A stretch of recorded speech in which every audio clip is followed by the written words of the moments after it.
The BVI will soon have its own national dress and song, which should not be confused with the cultural wear of the territory's heritage dancers and the territory's national anthem. Explaining the reason for a national dress and song, ad hoc committee member Sheila Brathwaite and the acting director of culture Brenda Letsamtai said there is a need to promote a cultural identity and instill national pride within the residents. I think it is all in keeping with the government's commitment to promote the Virgin Islands' cultural identity and to instill national pride. Everyone talks about how our young people don't have a real sense of belonging to the community. They're more influenced by, well, we're all more influenced by American culture. However, those of us who had that cultural upbringing from before, we still have that, but our young people haven't had that yet. So it's a way of giving them a sense of national identity through song and through dress.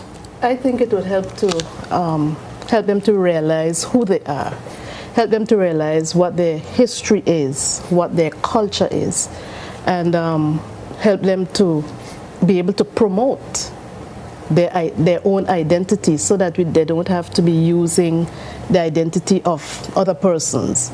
I've seen where when there's a Culture Week, for instance, BV Islanders dress in quote-unquote cultural outfits.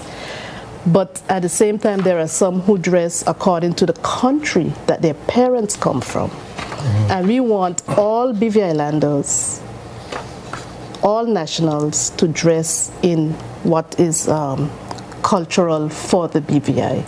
And it has to go back to our history, who we were, and we want to keep that history alive.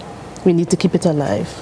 The committee members went through the requirements governing all entries for the national dress, explaining what each area of the attire must entail in order to be considered for the competition. The attire for the females be a head tie with a blouse, and you can design it, how you wish. It must have a petticoat, and the petticoat has to be 9 inches to 12 inches longer than the skirt. The skirt must be flowing and billowing, really nice. Excuse me. And then I'm going to just go ahead. The skirt has to have a solid background, one of the solid colors. The colors are red, white, blue, green, and yellow. Well, the white is for the petticoat. And on that solid background, you will design some kind of cultural form, whether it's plaiting tire, whether it's a coal pit, whether it's a brick oven. It could be one of the sloops. We are famous for making our own boats and so on. And it could be a combination of those cultural items. It doesn't have to be just one. Brenda Letsamtai also talked about the national song and what guidelines the judges will be paying attention to when receiving songs from the public. She explained that the song must reflect BVI heritage and culture, among other things. We want words to reflect BVI heritage and culture.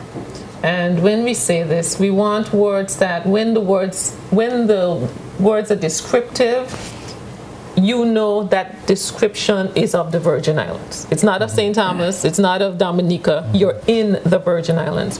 We want the words to incite pride. When you hear them, just reading the words only, you, a BV Islander, feel proud that this is about your country, and encouraging you to aspire to better and greater, not forgetting where we came from, but looking towards the future of who we can be and who we can become. Submittals for the national song should include no more than 3 verses and will be judged solely on lyrics, although persons can feel free to submit accompanying music if they so desire. The deadline for entries is the end of March 2012.